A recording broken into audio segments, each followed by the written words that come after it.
Welcome to Big Hearted Indy, the Citizen 7 podcast about genuine friendship, big-hearted service, and forming whole leaders in Indianapolis. Join your hosts Greg Enas, Don Palmer, and Chris Spangle every episode as they sit down with men who are building, mentoring, serving, and leading across our city. If you want deeper friendships, a clearer sense of purpose, and practical examples of leadership shaped by service, you're in the right place. Thanks for joining us here on Big Hearted Indy. My name is Chris Spangle. Joining us today are Todd Maurer and David Morgan, and our hosts are Greg Enas and Don Palmer. And Don, we're going to go to you first, and why don't you just give us a bit of an introduction to Todd and David and set up our conversation today. Okay. Well, Todd and I have been friends. We actually were in a small group at different times, right? So we have a legacy of a Young Presidents Organization forum. All three of us are in forum. David Morgan has the dubious distinction of being, I guess, a more esteemed, more beloved family to my youngest daughter than her family. She would come home from Miami of Ohio, and she would go by the Morgan's house before she would come to our house. She babysat for their three boys that are now high school and college age. So I serve on David's advisory board, and seems like the three of us run into each other a lot and kind of share some of the same circles. So we're interested in these guys were involved in a club, I guess you'd call it, an organization called Tiger 21, and also involved in YPO, and I've just been naturally friends. So we're interested in digging in today about some Jewish traditions, Jewish service, Christian service, and kind of take it from there. Don, you failed to mention that the three of you hang out together, but that's purposeful, trying to stay away from me. So I appreciate the fact that this audience now can engage with me, along with hearing you three talk about how all these collisions have created beautiful things in our city. So yeah, you're part of the club now, so you're okay. Thank you. So with that, David and Todd, don't know who wants to go first, but introduce yourselves, where your background, and how you guys came to be friends. Yeah. So David Morgan, grew up in Indianapolis, went to Park Tudor, then went to Vanderbilt and IU, and got my MBA at Dartmouth, and also went to seminary at Dallas Seminary. So that's the education background. Our family had a home building company for many years that built a number of houses around Indiana and the Carolinas. And I most recently have been leading a home health care company for the last 15 years. So we provide care for the elderly in their homes called Senior Home Companions. And then we do a little bit of boutique memory care called Story Cottage, where we help a handful of residents who have memory loss. Three boys, as Don referenced, two in college and one in high school, and been married to Sarah for going on 26 years now. So, wow, that's beautiful. Yeah, when were you married? What? We were in 2000, Yeah. right after undergrad. So. Yeah, it wasn't right after undergrad for me in 2000, but I was also married in 2000. Hey. It was a little bit later in my career. That's good. So Todd Maurer went to Carmel High School, went to University of Texas in Austin, Texas, which I used to be very proud of their football program, but then I went to Indiana University in Bloomington for law school. I'm much more behind their football program now. There you go. And that is the extent of my in-school education. I started a real estate company in May of 2000. I have three daughters. My oldest daughter is a teacher, a first grade teacher at Allisonville Elementary School. She's doing incredible work, like making a difference in people's lives. And it's so much fun to see that. And I think that's kind of maybe a theme of what we're going to be talking about today, is making a difference in people's lives. My middle daughter just graduated University of Colorado, and my youngest daughter just finished her freshman year at University of Colorado. So I have some other part-time jobs of recent, as I'm currently the interim CEO of the Jewish Federation of Greater Indianapolis. Some people say condolences. Some people say congratulations. I think it's very rewarding work. I hear the snowpack wasn't too good out in Colorado this year.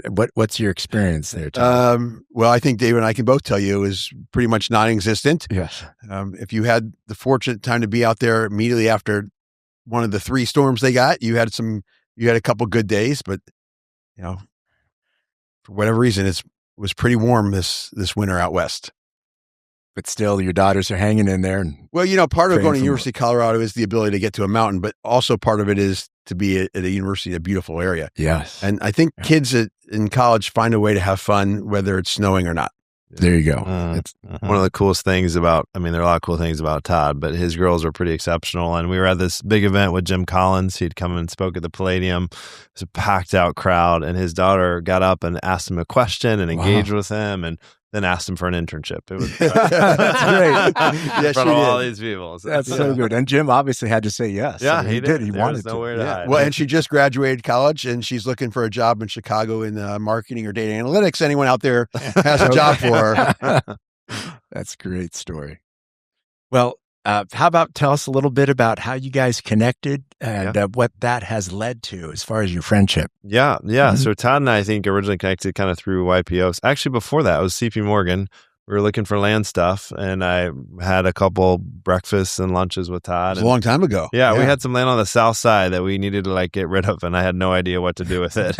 And so I met with Todd, and he came up with a plan and helped me rest assured that we could find something productive to do with this land, a little parcel that wasn't part of a development we were doing. So I think that was kind of the first interaction. Yeah, and we just stayed connected over the years. Yep. And Yeah. and both ended up in YPO and still stayed connected. And that was, when you find good people, good-hearted people, you want to stay connected with them. Yeah. And I think then we recently, a couple of years ago, reconnected and we're like, your kids, Don, your kids start getting busy and they devour all your free time as they should. And you kind of sometimes lose connection with good people. So we reconnected and it's really good to do that. Yeah. And search out those people you used to have more time with.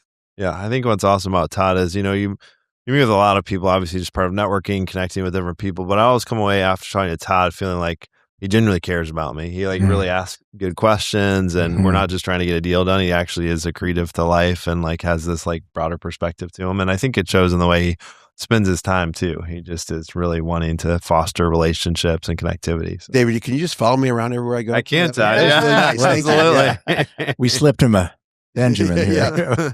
So it sounds like even apart from Tiger 21, you guys have a mutual affection and similar aspirations for each other. So that engine brought you together, but it sounds like things have evolved from just being in a club together. Yeah, I don't think Tiger 21 is our connection at all. I would even connect us that way because we were connected so far before that, right, and drawn to each other. Yeah. I think that maybe just been a continuation of That's good. shared values and just this mindset of connect with good people, make sure that your friends are good people. Yeah.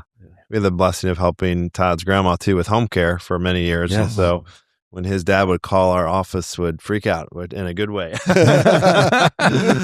who's going to take this call? But it was a blessing to just get to know your family a little bit better. And your dad was so attentive in the oversight for his mom's care and just it was a great sharing of responsibilities and just leaning in to help. Well, there was a concern. They didn't know which direction to go when we were talking about it. I said, I know that this is a lot of years ago. Maybe this might have been a decade or more ago. That was a long time ago. And I said, let's call David. I didn't say let's call. I should, you call him. Right. And they did. And I think my mom and dad both called and that everything was perfect from then on. Good. So, yeah. Well, it's not always perfect. Their anxiety went down because they knew they could trust you and your team to take care of my grandmother. Yeah. That's important. Yeah, that's what it's all about, is that peace of mind. I feel like we're often serving the families. I mean, obviously we're caring really well for the elderly client that we're helping, but it's a lot about helping these families have that alleviated and have that peace of mind and to know that their loved one is thriving. Yeah. Well, mission accomplished. Thank you. Appreciate it. So I'll have you come around. Thank you. We're talking a lot about being of genuine value to friends and to caring for family and friends. Who, for each one of you, shaped your character, and what specific things are you trying to pass on to others based on that? Yeah. I think that's actually, it sounds like an easy question, but I think it's really a tough question. Probably typical of Don's questions. I know, right? You want to take a shot at it? Or you want me to? I mean, I definitely think I was shaped a lot by my parents. So seeing them start a company and just their value of They started with the first value of honor God in all we do. And they tried to like really live that with the culture that they created and the practices that they put in place, and tried to invest in creating a company that didn't just, create a job, but actually created like a life worth living. My dad would always say, like, we don't just want to create jobs, we want to create lives worth living, because you spend so much time like impacting others through your work. And so I think that was a huge like hallmark, is how are we impacting people beyond just the occupation that they're providing. Can you tell us a little bit about your dad's company and how? Yeah.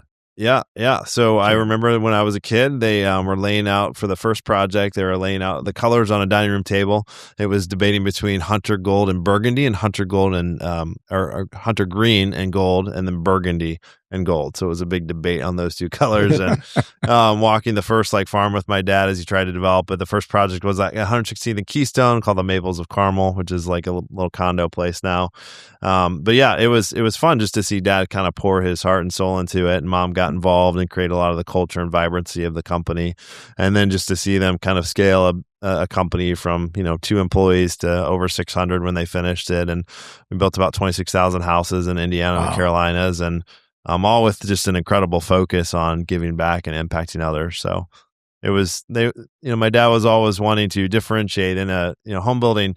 Sometimes it's a bad experience, like it can be problematic, you can miss expectations. And so being able to deliver consistency and predictability and just follow through on what they said they were going to do was really differentiated the company. So, yeah. That's beautiful, David. Todd? Yeah, I would say that my parents are a strong influence in my life, and there were other people along the way too, and different professors, 1 or 2 of those. But my parents always took the approach, probably sounds very similar, David, to your parents, is that without the community, we don't exist. Any of our success is due to a community around us. And so my parents felt very important to give back both their time and their treasure back to the community. And they set that example that I was able to witness. Not sure. I think my parents were both smart enough not to take on the role of an interim CEO and not get paid to do it. But they're very supportive of me doing it in all seriousness. And I find that I think I'm doing it because of the example they set in giving back to the community and giving back to the community without anything expected in return. And I find it extremely rewarding work, and I'm so thrilled that I'm able to do it. So it sounds like you both speak to your mother and your father. Mm-hmm. Was your mother involved in the enterprises, or what did she bring different than your father? Oh, each person's a little different. My mom was not involved in the operation of the business, but she was involved in the empathy side of raising us and reinforcing good lessons and good experiences. She grew up in New York. It's a lot different growing up where she grew up and when she grew up in New York versus how I grew up in Indianapolis. I had a much more affluent household than she did. And I think that brings a lot of thought and intention of doing well for others. And so I got a lot of that from both of my parents. Yeah, and I would say people like my dad passed away a number of years ago, and I was reflecting with somebody just kind of this last year, like, what do you remember my dad? And they said, you know what, like I never had a boss who challenged me more than your dad. Like I was constantly on the edge, I was constantly learning because he was always pushing for growth and vision. And so I think people love the challenge that my dad would bring to them. There was always just some new endeavor or something that he was tackling. But I think they stayed working for my dad because they loved my mom, because she was this great personality, and she'd do, discussion groups, and she'd host them at events, and she was just very endearing. And so I think it was a great combination. She didn't actually run anything in the business, but she was just creating events and creating culture a lot. So yeah, it was impactful. What are the upsides and downsides of having famous fathers? Well, I don't. Yes. Okay. Yeah, Todd, your father's way more famous than mine, so you need to start with this question. I'm going to start with the downside. Everybody thinks whatever you've done or whatever you're doing or whatever company you're running, it's your father's. So that, your father's your partner. No, we work together on project. No, he's not really. And then I had a actual partner in the business at the time that said, Todd, stop worrying about that. If people think he's your partner or our partner, and we get business because of it, let them think that. It's okay. We know that we're doing the work. Yeah, there you go. And I think, that's a shadow is sometimes difficult, but you build confidence and just know that you're doing the right things in the way you're doing it, and clearly shaped by your parents and your parents' shadows. And for me, the pro is way outweighs that. It's the only con I could really think of. And you get introductions to people. Someone might take your call. No one's giving you anything because of your parents, but they might listen to you for a moment longer. But you get to see success, and you get to see how our parents treat their employees and their other business associates. And that's a great, great gift to be able to see a successful business person operate and know that you can ask any question you want and get the honest answer. Because they only want you to succeed. So I would take the famous parent anytime. Yeah, and I think along those lines, nobody does give you anything, but the introductions are super helpful. My first job, graduating from college, I told my dad, I don't want any connections. I'm going to do this all on my own. And so I literally didn't tell him, and it must have crushed him. I didn't tell him who I was interviewing with, didn't tell him locations, and landed a job selling technology in Chicago. 100 cold calls a day, like no special privileges. And I remember thinking, why in the world did I not just talk to a couple buddies my dad knew? Like, what was I thinking? But he was so supportive. And so realizing that, you feel this strong sense when you have a successful father to be independent, and you also feel like a pressure to be successful. And so you live with this tension of like, I have to make my own name in the world. But at the same time, I want to honor the legacy of what he's created, and I want to like build on that. And so you go through life with this interesting balance. And so I think threading the needle correctly is not always easy to do, but families who do it it's awesome, because you can just, I like the analogy of standing on your dad's shoulders, right? You can see a little bit further, and he can help you have perspective that you would have never had otherwise. I think it evolves over time too. We look where we both went to undergrad. Right. Yeah. Yeah. We didn't go to IU undergrad. Right. We both went away. Yeah. And that's part of creating your own independence and your own person. Yep. And then coming back and then being able to deal with that big shadow. Right. Yeah. We've seen some folks crumble under that family pressure. What has kept you guys in this beautiful story you're living in, where it hasn't crushed you, but you viewed that privilege as a gift, and you've taken it from there? Any secrets you can share? Well, I think my dad would tell you his favorite secret is he told his children from day one, you get nothing from me. If you want anything, you got to go out and earn it. Yeah. And in the back of our heads, we knew there would always be a safety net. We were never going to be sleeping on the street, but anything we wanted, we'd have to go out and build and earn. Mm-hmm. And that was a gift as well, because there's something fantastic about creating something and earning it on your own. But it's okay to have those connections that David was talking about. It's okay to be able to see a little bit further because you're on your father's shoulders a little bit. Right. But also being able to build it on your own is very rewarding. That's beautiful, Todd. Yeah, I think my dad was a lifelong learner, as I said, and so he was keenly aware of his strengths and his shortcomings. And so when I was about in junior high, he realized that he had a great business knack, but maybe sometimes didn't get all of the relational component of life. And so he brought in a great Christian psychologist from California who's been a part of our family for years now. And so we started doing family meetings with a regular cadence and just having a lot of communication around topics. And so we've been doing them now for like 30 years and have touch points in between. And I think that's been game changing. A lot of the families that I see that don't succeed, they just don't talk. And so there are all these difficult situations or topics that aren't comfortable to talk around the Thanksgiving table, and then they just never get addressed. So simply creating a space that's safe to like talk about things and work through things seems to have been a fundamental thing that my dad started. Well, and hopefully we each continue that importance of communication with our children. Yeah. Yeah. Mm-hmm. So let's transition a little to Todd, your Jewish faith. You're chairing the Greater Indianapolis Jewish Federation at pro bono. So you need an agent, Yes, I do. Yeah. Negotiate that deal a little.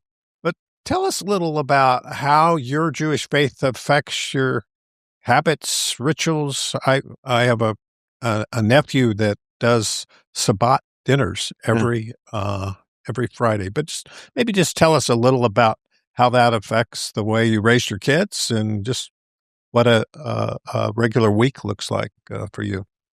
Yeah, I don't think there's such a thing as a regular week anymore, but happy to discuss that. Yeah, sure. I was actually the volunteer board chair of the organization, and our CEO resigned. He was having more grandkids in Chicago and wanted to be closer to home. And my co-board chair, which was a first for this organization in a long time, suggested I become the interim CEO. And I was hesitant to do it. But one of the tenets of Judaism is called Tikkun Olam. It's repairing the world. And it's a gift. And that's not exclusive to Judaism by any means, but it's part of our basic tenet. And the other is community. And in Judaism, you cannot pray by yourself. You have to have a minyan, which is at least 10 people. It felt very natural for me to be the interim CEO to allow the organization to continue to move forward. I can help, quote, repair the world. We don't take that literally, and bring community together. And I think I'm fortunate enough to be able to do this full-time job, which I thought was going to be more of a part-time job. It turns out it's more of a full-time job because there's so much going on and there's so many good people. But I couldn't do it without an incredible staff and people who work, as you know, in the not-for-profit world, in the faith world. They don't do it for their paycheck. They get paid, but they can go get paid a lot more somewhere else. So it's very rewarding to see all these people who work at the Jewish Federation, and they're not all Jewish, who are doing it for the mission of helping other people. So that's the basics of what we're doing, is helping people. We have a food, we can get into that more, but we help people and we engage people. And I feel so rewarded doing that. And I figured out why I feel rewarded, or how I measure that reward, is that I'm choosing to go to an office where I get paid nothing. Actually, probably cost me money because I also a contributor. It costs me money to go there versus my real estate office where I don't go as often. Fortunately, I have some very strong people running that organization, but I'm choosing the path where all I get is a gift to the heart. Mm-hmm. And I think that's part of what Judaism teaches you is giving back to others. And it goes back to what Dave and I were talking about, our parents of supporting, helping people have a good life, right? Helping other people. We hear about entitled kids. I'm always fearful that my adult kids, that I entitled them. What practices, what education, what happens to blunt that entitlement in the Jewish faith? Well, I'm not sure I'm qualified to answer that question completely. I think an entitled child is the fault of the parent, not of the child. And you can have 5, 6 children in a family, and some are entitled and some are not. It's how you engage with them. The way I was raised was you go out and you do it. You're not getting anything from us. Now, that doesn't mean I didn't get to go on nice vacations, and it's a wonderful life. I wasn't living, on the street. My parents treated us to wonderful things, but not the excess. And so the approach I take with my children is, I have a teacher. My teacher is one of the most ambitious, hardest working people I know. Yeah. She will never, in that job, make millions of dollars. She will never, no one will look at her and go, that's a business success. But it doesn't mean she's not working hard and she's not ambitious. And I think the key there is that I could do for her, help her, without taking away her ambition. And I think entitlement comes when there's a lack of ambition or drive, and I'm owed this. And I think that's a lot to do with individual parents. So you can say, you can have a number of Jewish families and you can have entitled kids and not entitled kids. And the same thing with Christian families. Well, so I think faith maybe sets you in a certain direction, but parenting as if you are a parent, not their child's best friend, helps prevent the entitlement. And I don't have the answer to that. So I'm interested David probably has a better answer than that.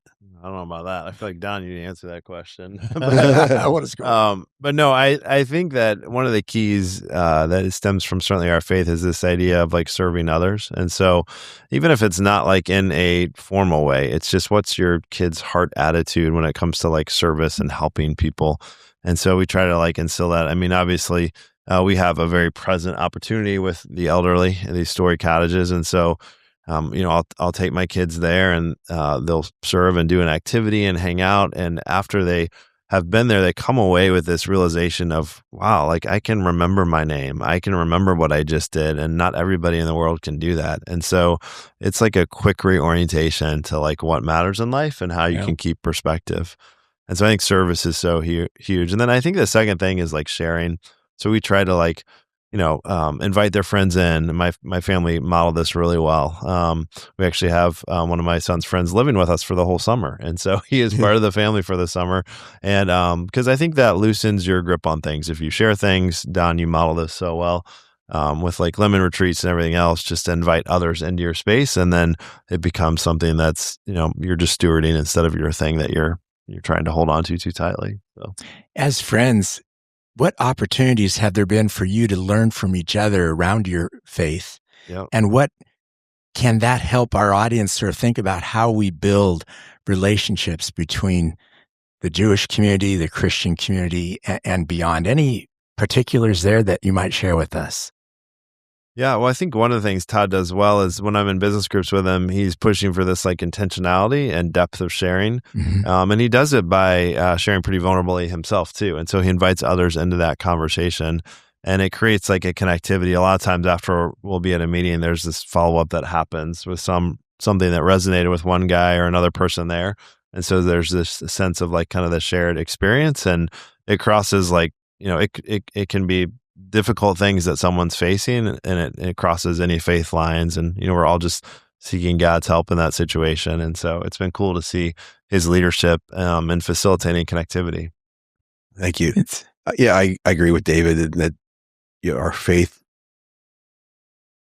our intention drive us to connect with each other, to help each other, and know that as friends, if let's just say it's been 6 months and we haven't sat down and had coffee together or caught up for whatever reason, that if David calls me, I know that I'm going to answer that phone call and I'll do what he needs. And I feel the same way. I call David, he's going to answer that call and say, all right, how can I help you? What do you need? And that's part of David's character and his faith drives that character. And I'm very well aware of that. I think it's a generous faith and character that he has that helps people. And that's part of what a good friend is someone that will help you with nothing in return. So I always say the best friend you can have is someone that doesn't need anything in return from you. And you can give them something and you don't need anything back. Mm-hmm. And it's not a transactional, it's relationship driven. With respect to your interim CEO position, your mission to bring the community together, what objectives what hills do you want to climb and come alongside and be a part of what you're seeking to achieve with your community? Oh, that was a great question. And we're working on a lot of different things in our community. And one of the tenets of the Jewish community and the Jewish Federation of Greater Indianapolis is connecting with other faith groups and building alliances. There's a lot, Jews represent about 2% of the population. And over 50% of hate speech is directed at Jews. So we are on the receiving end of a lot of hate right now. And sometimes it's nice just to have a friend check in. How are you doing? I have a good friend. His name's Matt Fry. He just texts me periodically and says, just check in, make sure you're okay. He's not Jewish, but he's a good friend. It just does that. He's not the only person that does that, but sometimes people need that. Just, I'm on your side. Let me know how I can help you.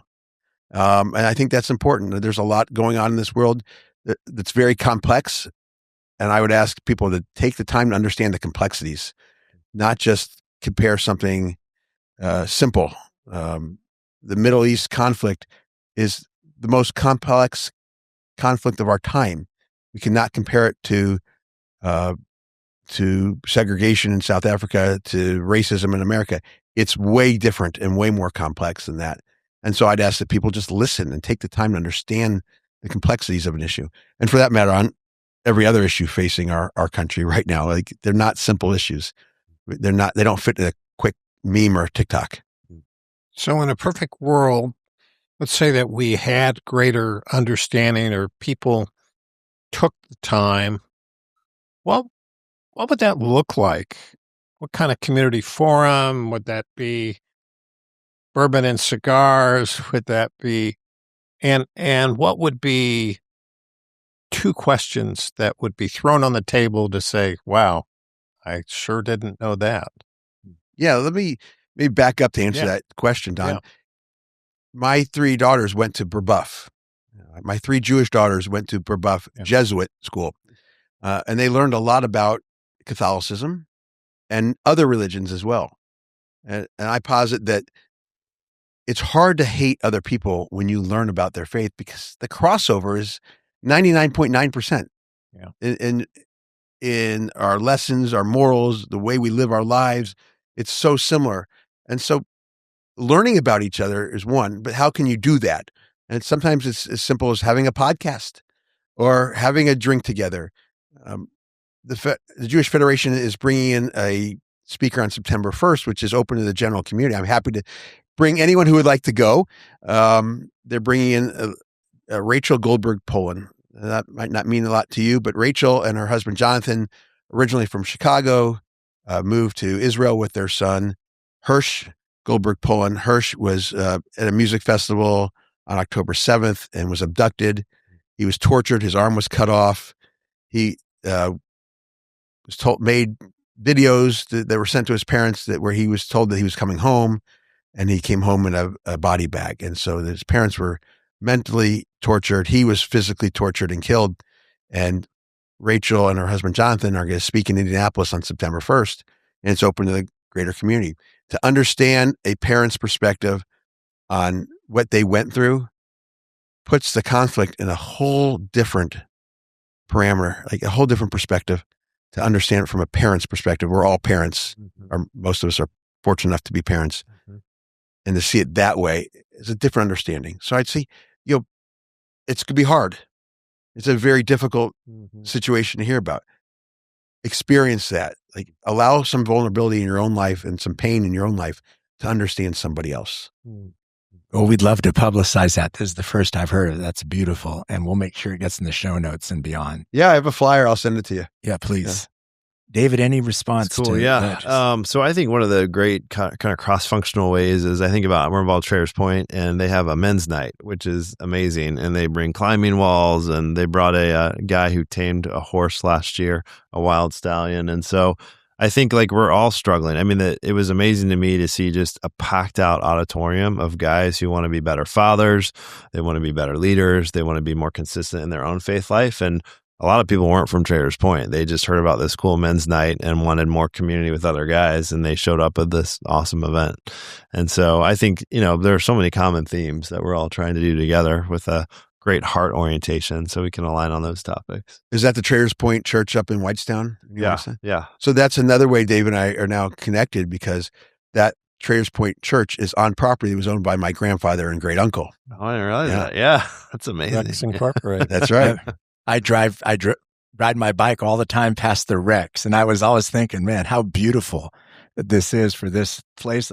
I'm a wreck myself. So when I saw this is so cool out here on this beautiful property. You have a car sitting up top there, 30 feet up. Yeah, that's right. Yeah. And then you have this wonderful church that's touching so many lives and making a difference and helping people be better people and better parents and better fathers and better men for others. And that's incredible. Yeah. Don, you're over. What's your sense being in the community about how Christians and Jews and others are or are not in Indianapolis doing well, maybe compared to other places? Is this a good place to start to be a model for the country as to how we can live and be together, not just coexist, but to really appreciate and love one another? Yeah, I think there's several friends I have that are Jewish, and a lot of times I have been remiss in not just drilling down. Like, this is the first time I don't even met Marv Reck, but he's an amazing guy, Jewish guy. He's 90 years old, was 25 years at Butler, 25 years in charge of worldwide HR for General Motors, and very devout Jew, goes to, I think, that temple there on 116th by University Yeah. High School. Sherry Tabila. But, we were having coffee, and just he goes to a minyan, at 90 years old. And I didn't know that, Jews can't pray individually, that they pray community. In other words, to me, some asking friends, John Ackerman is a good friend. I didn't know anything about a spot. I didn't know anything about a lot of things. But so to me, being willing to say I know so little, and to realize that we have the same God, we have the Old Testament that we all, so, and looking for common ground. Mhm. So looking for ways that we are brothers and sisters, not, well, you're this and I'm that. Well, yes, but we're to love each other, right? Right. We're called to love each other. It's so much easier to be kind and love each other than Mhm. it is to hate each other. It takes Right. so much extra energy to hate somebody than it is Yeah. to love somebody. So how about hospitality in the Jewish, I think a lot of times Jewish weddings are incredible, right? But hospitality seems to be an important tenet of Jewish faith.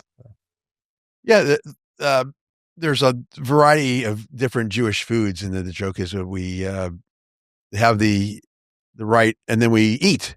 And there's a Sephardic Jew, which is more of a Spanish influence. It has a whole set of food, which is my wife's side of the family, and then the Ashkenazi Jew has a different Eastern European type of food. So Okay. think of the two different areas, but I think it's why my wife was so happy to have so much family at our house, and she was feeding them all weekend and cooking for them. And I'm like, great. Like, this is so exciting. It's part of bringing people together. And I don't think that is exclusive to the Jewish religion. But it's how you bring people together and celebrate together and take care of each other.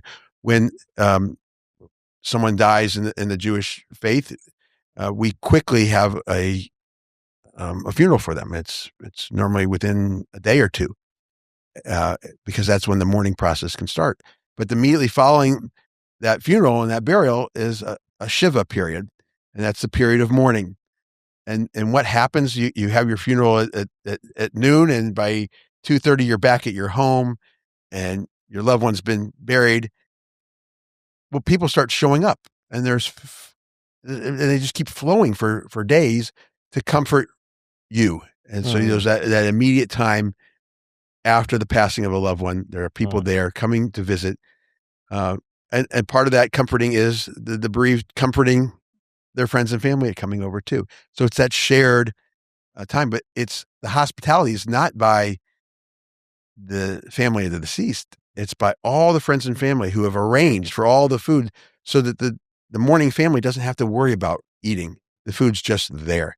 And I think that's one aspect of Jewish hospitality.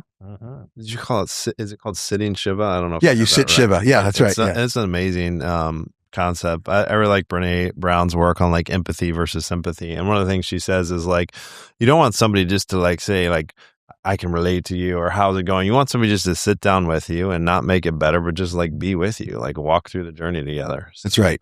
We help we helped a number of Jewish clients, but one Jewish client in particular that we helped, her friends had arranged for, I'm not exaggerating, for 4 years, 5 days a week, there was a lady taking this woman to lunch. And it was just through the Jewish community and her friendships over a year, and without fail for all those years, like she had a lunch date, and it was such a relief to her husband to like have that support and connectivity. It was pretty amazing to see. But what's preached, what's taught, that, because it seems like that's being handed down through the generations of, hey, this is what it means to be a Jew. This is what it means to be a neighbor. How is that done? Yeah, there are no stories about that in the Torah. about how to take care of your neighbor when their spouse dies, it's part of giving back to that community and repairing the world is helping someone out. And their world has crumbled. So we're repairing that mini world at that point, and continuing to function the greater community. And repairing the world is not just within the Jewish community. It's being engaged in the overall community in which you live in and helping other people as well, not just one small aspect of it. David, with that, as a Christian, and people now are lamenting how the next generation is leaving the church, especially the large mega churches, whatnot. What have you learned from Todd and the Jewish community that you've maybe have appropriated or seen that would allow Christians to say, how do we allow our faith to be passed down from generation to generation? Then Todd, like you to respond to David's, just sort of either saying, no, that's not right, or to maybe give us some more, because I'd like to learn from you. And so give me your thoughts first, David. Maybe we should bring a rabbi in here to respond. I know. Exactly. I don't know where qualified answers this question. Yeah, what do you think, though? Just your impressions there. Well, I think there's a book by Andrew Wren called Life in the Negative World, and he talks a lot about like different traditions of faith. And he says one of the ways that really Christians have failed is by not creating a strong enough sense of community. He references the Jewish faith and even Catholicism. He's talking about mainstream evangelicalism, and he's like, the problem is we kind of go our own way, and we're not central in our locality in the way that we commune with each other. And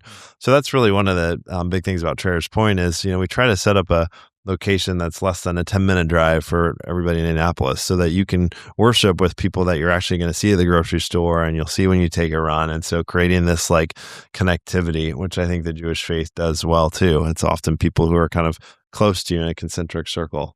So I think that's one thing that I've observed and that his work kind of put us onto is just like, how do you create this smaller concentric circles? And you're part of the broader church as well, but you're also more connected locally. So right, that's good.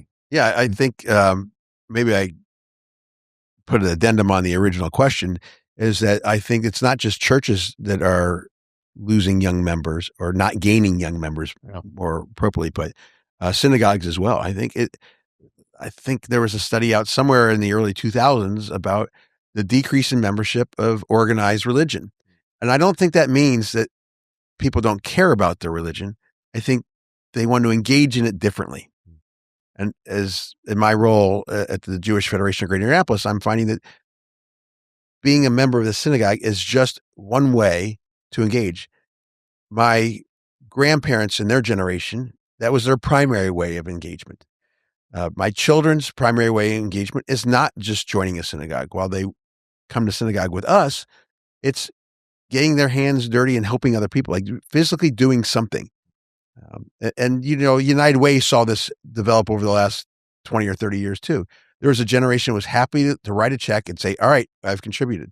And then it got to be that the next two generations later said, we'll give you the check, but we want to do something. Like, we don't just want to give you money. We want to get active. And so I think that's changing in religion. And I think if religion, whether it's Judaism or Christianity or any other religion, doesn't adapt to its customer base and give them what they are looking for, then they will lose them. But if an organization adjusts, if Trader's Point adjusts and brings in interesting speakers and someone that tamed a wild horse and someone like, wow, that's incredible, and it brings people in, that's okay, because the end goal is they're bringing people together and creating a community.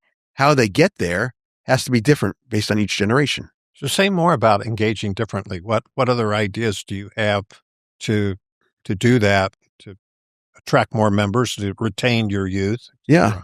So I am a past president of my synagogue, Beth-El Zedek, but I will really speak better as the interim CEO of the Jewish Federation of Greater Indianapolis. And that's engaging a larger group of people, the whole community, everybody, no matter if you're an Orthodox or Reformed Jew or anywhere in between. And what we do is we have a next generation program of young people straight out of college type, early 20s. They like to get together for happy hour and do things of that nature. We have a leadership group for people in their, I'd say mid 30s to mid 40s. It's a little bit more intellectual. It's a little bit more engaging. Now, is that subsidized by you guys? Are you sponsor? Yeah, these are all part of our. Yeah. We raise an annual campaign, Right. always accepting donations to fund these kinds of programs. My wife and I actually started a program a couple years ago, and we call it Koach, and Koach in Hebrew means strength. And we teach people, a group, 15 people, each cohort, and they're in their 20s and 30s, about anti-Semitism, hate, and the Holocaust. Because the Holocaust is, Jews don't own the Holocaust solely. There are a number of other people that were murdered in the Holocaust. The gay community was murdered. The gypsy community. There are a lot of different people that including some Christians as well. Christians absolutely as Right. well. Mhm. And we teach about that, and then we cap that off with a trip to Krakow, Poland, which is where probably the most disgusting concentration camps were, Auschwitz and Birkenau, and we tour those, and it's important to see that it's engineered hate and engineered killing. It's and it was killing, as we point out, directed at lots of different people. The Jews were not the only ones killed in Auschwitz. They were the most, but there were plenty of other Christians, gypsies, gays, all sorts of other people, other beliefs that the Germans didn't like that were killed there. And I think it's important to learn about hate, not from a victim perspective, but that there are bad actors in this world, and you have to recognize that, and that will hopefully strengthen your good. But these are just one way we're building community. People come back from these experiences and then engage in other organizations in the Jewish community and outside the Jewish community, because they feel empowered now to the importance of connecting and helping other people. Do you have individual mentoring, or is it mostly in these? And are you the exception to doing that? Or are there other people that would have other kind of purposeful groups? No. So our other program for the older groups called Atid, and that in Hebrew means forward, or moving forward in leadership. And we have different volunteers that lead that group.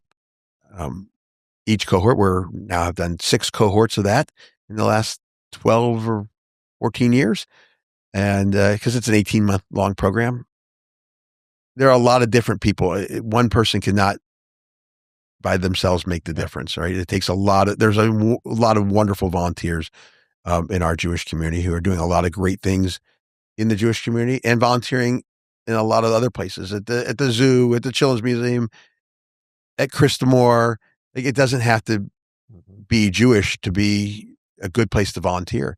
And I encourage people in our Jewish community to volunteer throughout Indianapolis at non-Jewish organizations. Not necessarily that they have to be other faith-based, but just they don't have to be Jewish-based, because it's important to give back to everybody. Yeah. But it takes a lot of people to make things happen in any community. David, were you an exemplary student of Hebrew at seminary? No, I was not. I was not. I was a little better at Greek, but okay. But is there a Hebrew word maybe for both of you that should resonate with me, like I can hang on to as something that Hesed? I have one. Okay, and then David, I want to get David. For David. Yeah, go for it, Todd. Word for David. Okay. There's a term we use for someone who does good things for the sake of doing good things. Okay. Not for having anything in return. And it's that person that just shows up when you need them and just is out there to help other people. And the term is Mensch. So the Mensch, to be called a Mensch, in my mind, is the ultimate compliment. Right? That's beautiful. And so to give you an idea of what the ultimate mitzvah, which is a good deed you can do, to kind of tie this all back together, would be to attend someone's funeral. Because it's one of the very few things you can do that can never be repaid. If I go to your funeral, you can't come to mine, right? And so that's the ultimate mitzvah. And the mensch is the person that goes to people's funerals, that does things to help other people. And as we've heard from David and what he's doing, well, we haven't really heard it all because he's too humble to tell us all the things he's doing. But I have insight into what David's done. So I know he's doing way more than he's telling us about. And that's what we call a mensch. That is so beautiful. Yeah. How about an English word for Todd then, if there's no Hebrew word that? Annoying, irritating. English word. I mean, I was thinking of Hesed love. Like God's love is described as Hesed, which means like, I don't know if that's Hebrew or Greek, but it means consistent and faithful and just present. And I was thinking about just that as an adjective. So right. That's Hebrew, isn't it, Todd? Yeah. Hebrew, Hesed love. Right.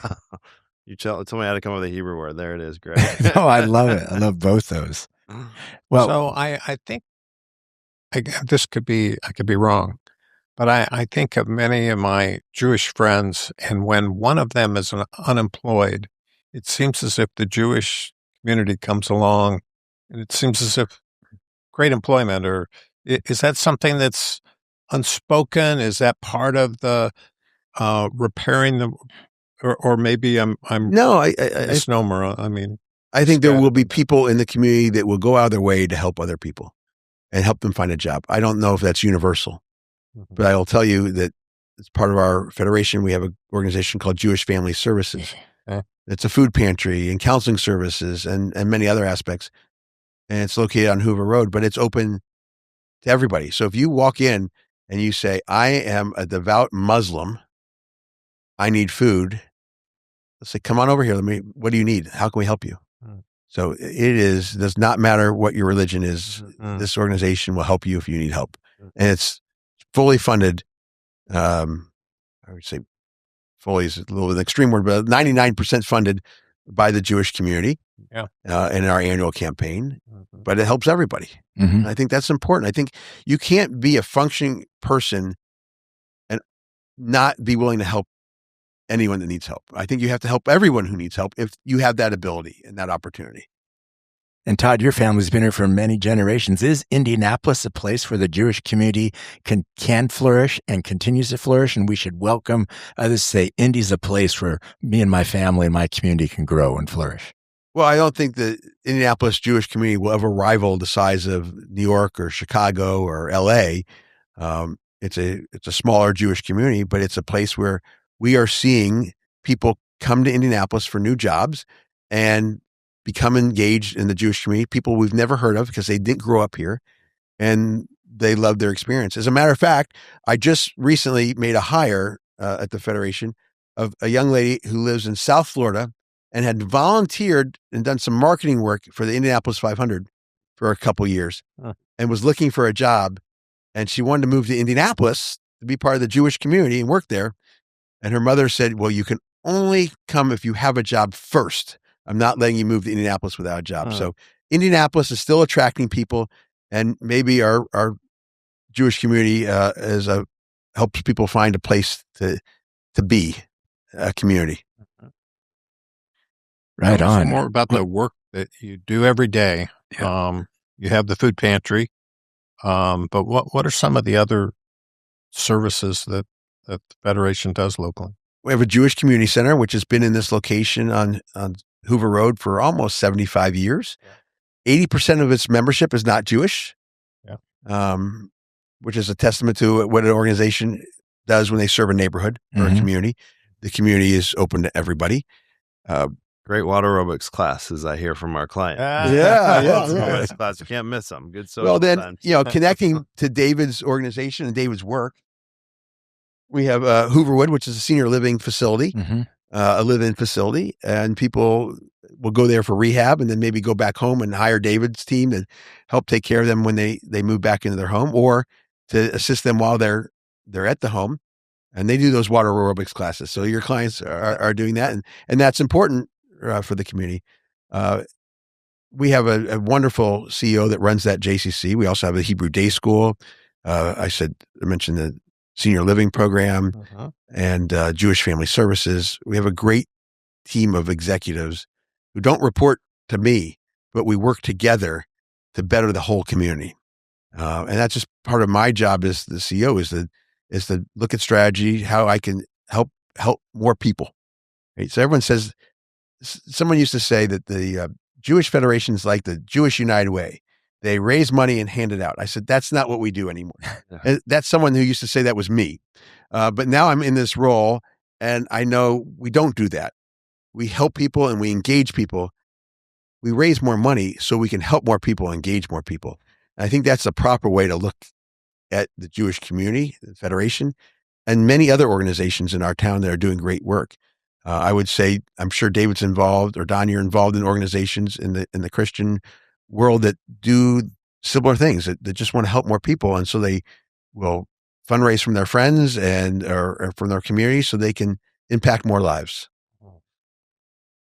David, anything that you want to share as we close things out? And then Todd, what vision based on your own personal passion and friendship would you like to cast with the Citizen 7 audience around what God is doing in our city and some things that personally are of interest to you that we could follow you in possibly? Yeah, I would just say that like there's a limited window, right? Like our days are numbered. And so like if you feel a calling to get involved with faith, like just do something about it. Like just don't sit on the sidelines. A lot of times you get busy. I was talking to some buddies last week and they're like, we just can't get to church. Like we have baseball and it's so chaotic. I'm like, well, do like a little daily devotional. Like just like your Jesus Calling for Kids is great. Or do this other one I recommended. Like just have some spiritual contact. We just picked our kids up from Kennecook last week.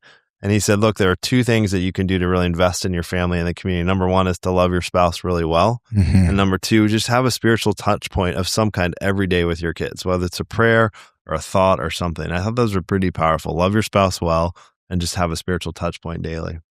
I agree with David. I think it's very important. One of the ways I end all my meetings, all my staff meetings, and all of my Tiger 21 meetings is taking a moment to say something you're grateful for. And I think that could be your mini devotion of what are you grateful for today? Like finding that good in that day, not, oh, I'm grateful that my wife loves me. That could be a great thing, but like something like that's touching you that moment. Like hopefully your spouse loves you more than just this moment, right? But it's something you're grateful for. And I think goes right to what you're saying. I mean, I see that as that daily devotional. Yeah. It's a good Circling word. back to, you made a comment about you guys becoming friends because you had a reasonable level of vulnerability. And a lot of people that I talk to,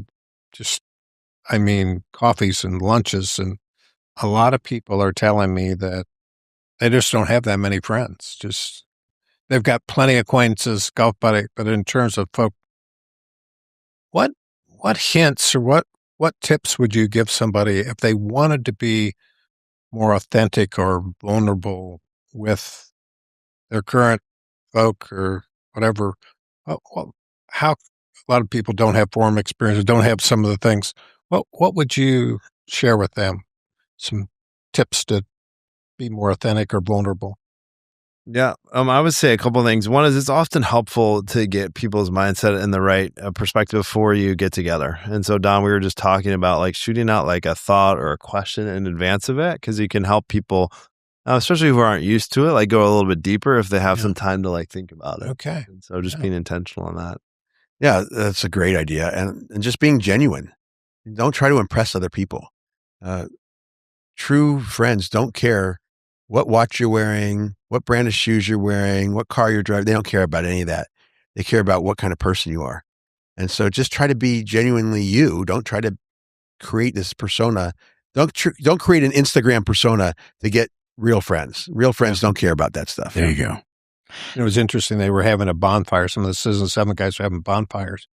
And again, these are kind of spontaneous, like it's not an organized program. Hey, would you, hey, I can have 6 or 7 guys over and we can have a bonfire.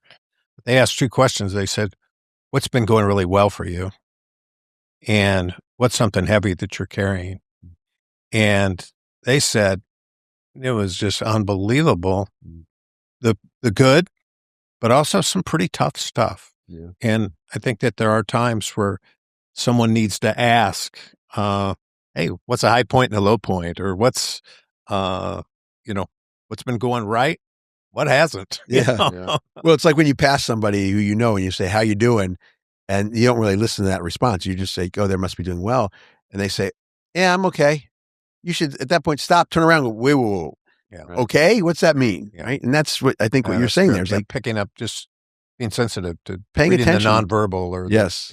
One of our coaches says, whenever someone says fine, that really means feelings inside, not expressed. Love it. I'm using that. Yeah. Quote. Well, Don's going to close us out, but any final thoughts, David or Todd? And then Don can close us here as our time comes to an end. Just a pleasure to be here. And Don, someone I've seen be successful in our community, in your role beyond business, and respect you and what you're doing, and always enjoy running into you at all different places around town, it seems like.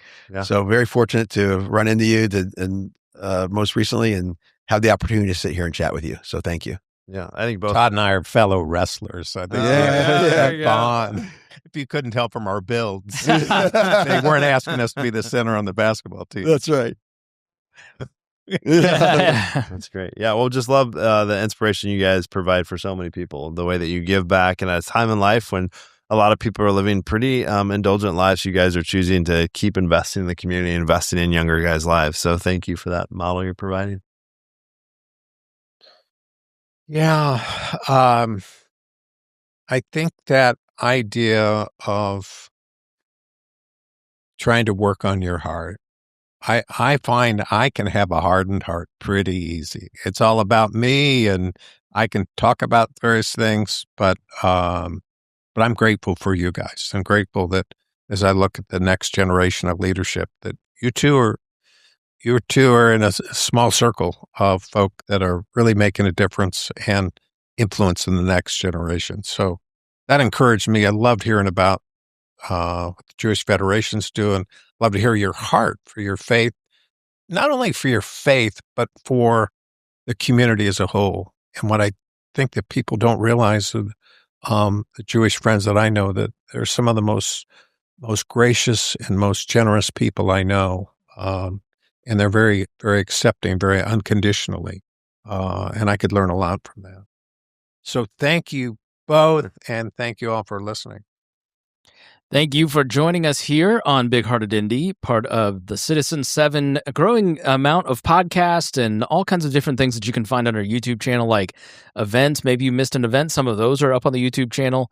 And please join the mailing list. We've got a bunch of events coming up, especially towards the fall. There's Cosmic Baseball coming up. There's a lot of opportunities for you to have fun with other guys here in Indianapolis and to spark some friendships like you've heard today. Thanks for joining us here on Big Hearted Indy.